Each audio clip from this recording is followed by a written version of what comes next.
Morning. So last time पे हम लोगों ने क्या है बेटा, वूल की पूरी प्रोसेसिंग का डिस्कशन किया था। देन हम लोगों ने ऑक्यूपेशनल हजार्ड्स देखे थे कि वूल इंडस्ट्री में जो भी इन्वॉल्व पर्सन्स होते हैं उनको क्या प्रॉब्लम हो सकती है, किस तरीके के हेल्थ इश्यूज उनको फेस करने पड़ सकते हैं, ये हमने ऑक्यूपेशनल हजार्ड्स में देखा था। ठीक है, अब जो है फाइबर एंड फैब्रिक में हम लोग सेकेंड नेचुरल फाइबर आपका देखेंगे, दैट इज सिल्क। ठीक, यानी वूल हमने देखा जो कि एनिमल की बॉडी से हमको मिलता है। ठीक है, शीप देखे, कितने कैटेगरी के और एनिमल्स हो सकते हैं जिनकी बॉडी से वूल हम लोग ले सकते हैं, उनको प्रोड्यूस कर सकते हैं। नेक्स्ट अब हम क्या देख रहे हैं, सिल्क की बात करेंगे। सिल्क की बात करें बेटा तो सिल्क हमें कहाँ से मिलता है, एक टाइप के इंसेक्ट से मिलता है जिसको हम लोग क्या बोलते हैं, सिल्क मॉथ। ठीक, सिल्क मॉथ की बात करेंगे तो यहाँ पे एक टर्म है जो हमें अच्छे से पता होना चाहिए सिल्क इंडस्ट्री से रिलेटेड या सिल्क से रिलेटेड। नेक्स्ट थिंग क्या है कि rearing of silk worm.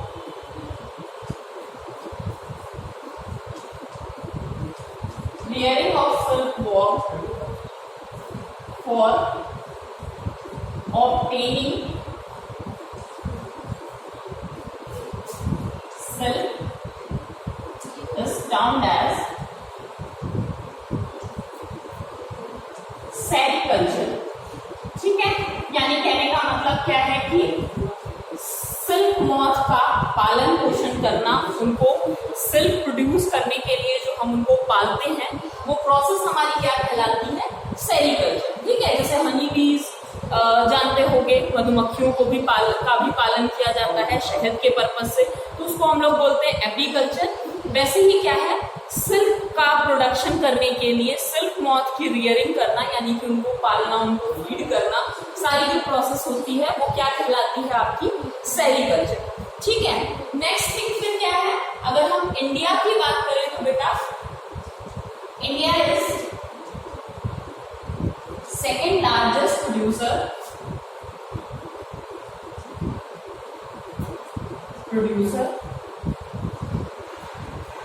Of silk. ठीक है, अगर हम सिल्क इंडस्ट्री की बात करें तो इंडिया क्या है, यहाँ पर सेकेंड नंबर पर जितनी पूरे वर्ल्ड में प्रोडक्शन होता है सिल्क का, उस बेसिस पर हम देखें तो इंडिया हमारा क्या है, सेकेंड नंबर पर आएगा। और फर्स्ट नंबर पे क्या है, China. China is leading in silk production. ठीक, ये तो कुछ बेसिक बातें हो गई सिल्क से रिलेटेड। इसी से रिलेटेड एक बात और यहाँ पर हम लोग करेंगे कि इंडिया के कौन कौन से स्टेट्स हैं जहां पर सिल्क का अच्छा खासा प्रोडक्शन पाया जाता है, या जो सिल्क प्रोडक्शन में इन्वॉल्व स्टेट्स होते हैं, हम उनकी बात करें बेटा तो कर्नाटका। ठीक है, नेक्स्ट है आपका आंध्र प्रदेश, देन जम्मू कश्मीर वाला जो रीजन है, ये रीजन जो है इंडिया के, ये हिस्से जो भारत के हैं। इसके अलावा एक और है आपका वेस्ट बंगाल।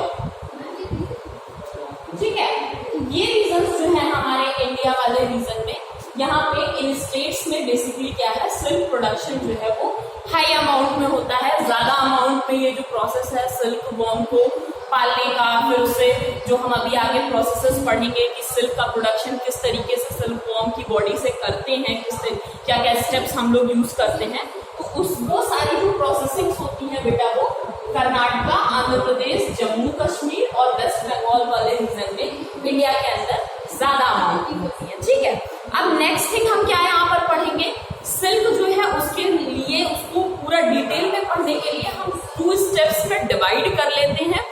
फर्स्ट स्टेप आपका क्या होगा, उनकी रियरिंग, यानी कि हम ये देखेंगे कि सिल्क वॉर्म जो होते हैं उनको किस तरीके से पालना पोसना है, क्या उनको खाना वगैरह दिया जाता है, फीडिंग के लिए क्या हैबिटेट है, कौन सी लीव्स, कौन से प्लांट इन्वॉल्व होंगे ये।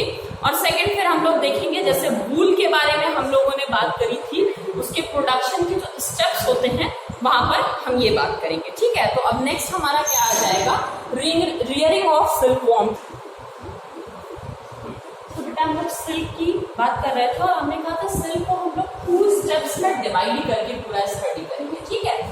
फर्स्ट क्या है, रियरिंग ऑफ सिल्क वॉर्म, यानी कि हम पहले देखेंगे कि सिल्क वॉर्म्स या सिल्क मॉथ्स जो होते हैं उनको हम किस तरीके से रियर करते हैं, यानी किस तरीके से उनका देखभाल करते हैं ताकि सिल्क का प्रोडक्शन हम लोग करवा सकें, सिल्क के प्रोडक्शन के लिए हम लोग यूटिलाइज कर सकें। और दूसरा है फिर इंडस्ट्रीज में या फिर वो जो सिल्क वॉर्म है जिसको हमने क्या किया है, अपब्रिंग किया है, उनकी ग्रोथ वगैरह अच्छे से प्रॉपर करवाई है, तो उससे हम लोग किस तरीके से उनकी बॉडी से सिल्क को सेपरेट करें, ठीक। तो उसके लिए पहला स्टेप हमारा क्या हो जाएगा, rearing of silk worm. Rearing of silkworm में हमें सबसे पहले क्या करना पड़ता है बेटा, सिल्क वॉर्म की लाइफ साइकिल को देखना पड़ता है। आप लोगों को जो काम कराया गया है आपको ध्यान होगा, मैंने इनकी जो लाइफ साइकिल है वो आपको डायग्राम ड्रॉ करने के लिए भी दिया था।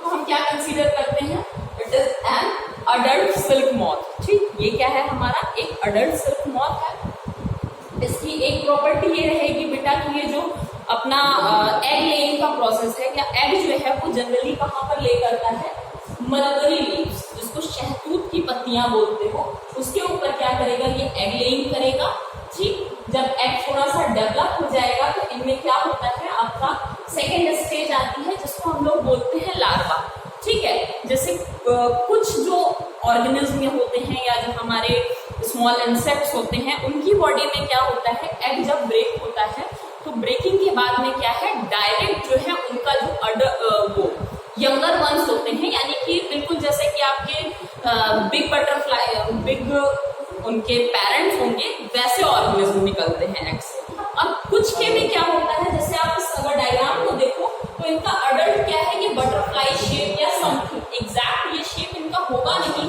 बट कंसीडर करने के लिए हमने ड्रॉ किया है कि क्या इनका जो अडल्ट मॉथ है वो इस तरीके से दिखता है।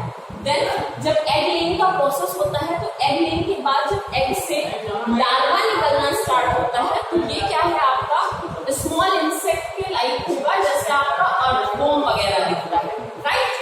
देन लार्वा जब और बेटा बड़ा होगा तो ये क्या है, अपने प्रोटेक्शन के लिए अपने सराउंडिंग में क्या करता है, एक प्रोटीन की लेयर को salivary gland in the sense की माउथ वाला जो रीजन होता है आपका, उससे क्या करता है, कुछ केमिकल समझ लो या लिक्विड समझ लो, वो लिक्विड को क्या करता रहता है, सिक्रीट करता रहता है। और उस लिक्विड का नेचर कैसा होता है आपका, प्रोटीन नेचर का होता है, ठीक। तो ये अपने बाहर क्या कर लेता है, एक जैसे ये लार्वा है, सपोज करिए ये लार्वा है, तो लार्वा अपने प्रोटेक्शन के लिए सिल्क वो कुछ प्रोटीन सब्सटेंस सिक्रीट करता है बेटा, और अपनी पूरी बॉडी को इससे ये कवर कर लेता है, ठीक है।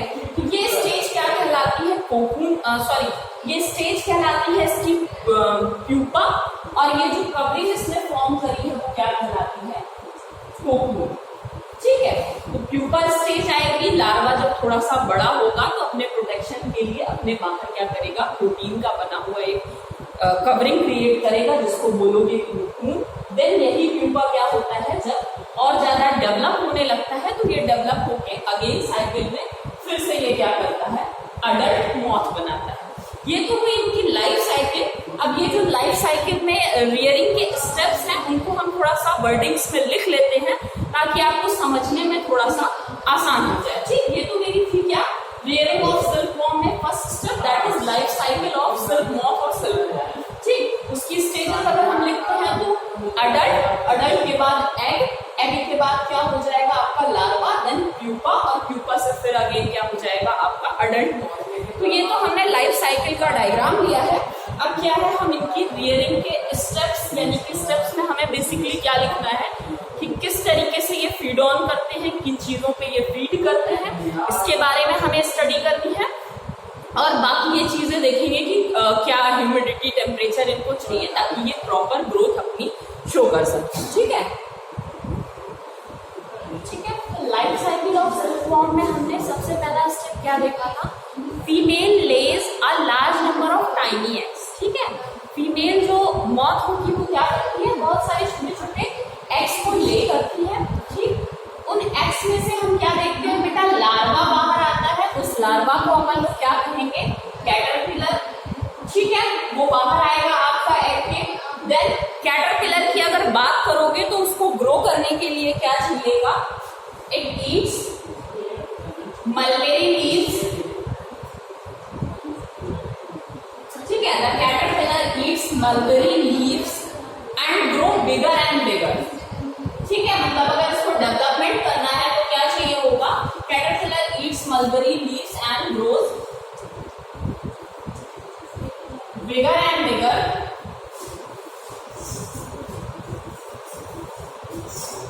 ठीक, और ये प्रोसेस कब तक चलेगी, अंटिल अप्रोक्सीमेटली 3 to 4 months, ठीक है, अंटिल 4 months हम लोग कंसीडर कर लेते हैं, एक जनरल कंसिडरेशन ले लेते हैं कि ये क्या है आपका 4 months तक क्या है, मलबेरी लीव्स यानी कि जो शहतूत की पत्तियां होती हैं इसको फीड करने के लिए दी जाती हैं। देन हमने क्या देखा था, लाइफ साइकिल भी अभी हमने ड्रॉ की थी, तो उसमें क्या देखा था कि ये जब डेवलप होना स्टार्ट करेगा तो ये क्या करता है, कोकून के अंदर जो कैटरपिलर होता है, inside the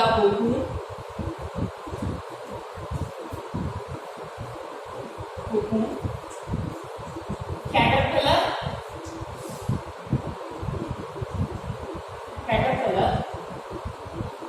turns into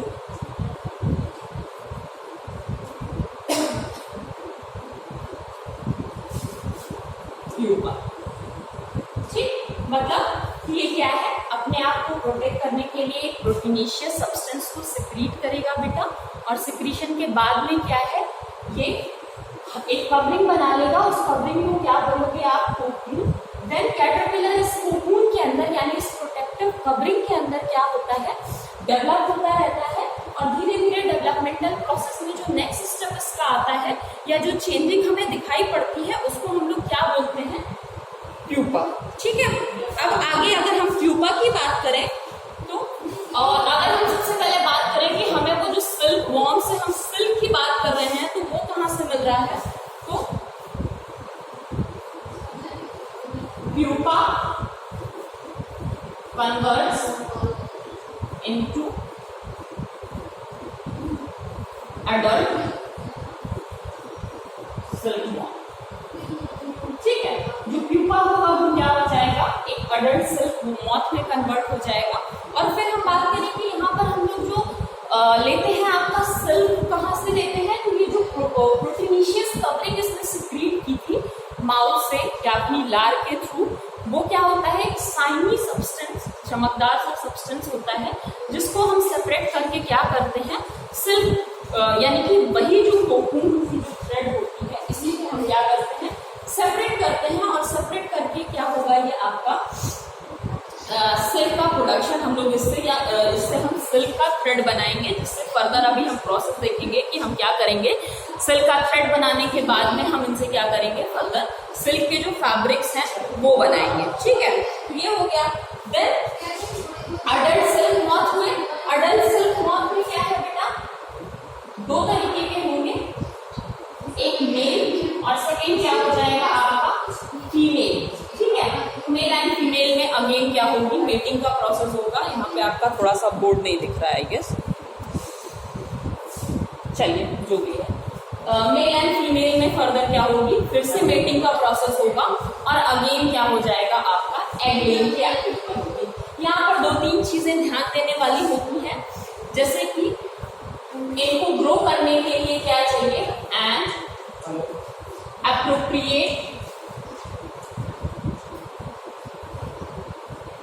appropriate humidity and temperature, ठीक है। मतलब कि इनको ग्रो करने के लिए क्या चाहिए बेटा, एक निश्चित, एक प्रॉपर एप्रोप्रिएट ह्यूमिडिटी चाहिए, यानी कि उससे कम मॉइस्चर में ये ग्रो नहीं कर पाएंगे, और उसके अलावा क्या है, इनको एक प्रॉपर टेम्परेचर की भी रिक्वायरमेंट होती है, बहुत ज्यादा हाई टेम्परेचर पे भी इनकी क्या हो जाती है, किलिंग हो जाती है, वन थिंग। और सेकेंड थिंग देखिए, यहाँ पर हम लोगों ने क्या लिखा है, ये क्या है, मलबेरी लीव्स में फीड करते हैं। तो जो लोग इसकी रियरिंग करते हैं वो क्या करते हैं, एक बैम्बू ट्री होती है, बैम्बू ट्रे होती है, उस ट्रे के ऊपर में क्या करेंगे हम, सिल्क मॉथ्स को या ये जो इनके कैटरपिलर हैं, लार्वा जो हैं, उन लार्वा को क्या किया जाता है, उस बैम्बू की ट्रे पर डाल दिया जाता है और वहां पर जो मलबरी लीव्स यानी शहतूत की जो पत्तियां होती हैं उसको क्या कहते हैं, तोड़ करके डाल देते हैं ताकि लार्वा क्या कर सके, उसके ऊपर फीड कर सके और धीरे धीरे करके उसकी ग्रोथ हो जाती है। ग्रोथ हो जाएगी तो प्रोटेक्शन के लिए वो एक आउटर कवरिंग बना लेगा जिसको कोकून कह रहे हो। फर्दर क्या है, उस कोकून अभी हमने पीछे के डायग्राम में ड्रॉ भी किया था, इस तरीके का कुछ कोकून होता है। इसके अंदर क्या होने लगेगा, आपका जो आपका ये लार्वा था कैटरपिलर, ये प्रॉपरली ग्रो करने लगेगा और एक पर्टिकुलर टाइम पीरियड के बाद जब इनकी ग्रोथ कंप्लीट हो जाती है तो फर्दर उससे इस कोकून से इंसेक्ट बाहर आने लगता है, ठीक है। और वही इंसेक्ट फिर फर्दर क्या है, लाइफ साइकिल अभी हमने जो कंसीडर की थी उसमें अगेन अडल्ट मॉथ जो होता है वो हमारा इससे ग्रो कर जाता है। तो हमने कहा कि सिल्क को हम 2 स्टेप्स में पढ़ेंगे, पहला रियरिंग के प्रोसेस के साथ में, दूसरा हम लोग क्या देखेंगे, प्रोडक्शन ऑफ सिल्क देखेंगे। तो ये हमारे रियरिंग के स्टेप्स थे बेटा। अब नेक्स्ट हम लोग जो नेक्स्ट लेक्चर लेंगे उसमें क्या है, हम लोग प्रोडक्शन ऑफ सिल्क देखेंगे। मे बी शायद आपकी कल जो लाइव क्लासेस होंगी वहां पर ये चीज फिनिश हो जाएगा, ठीक है।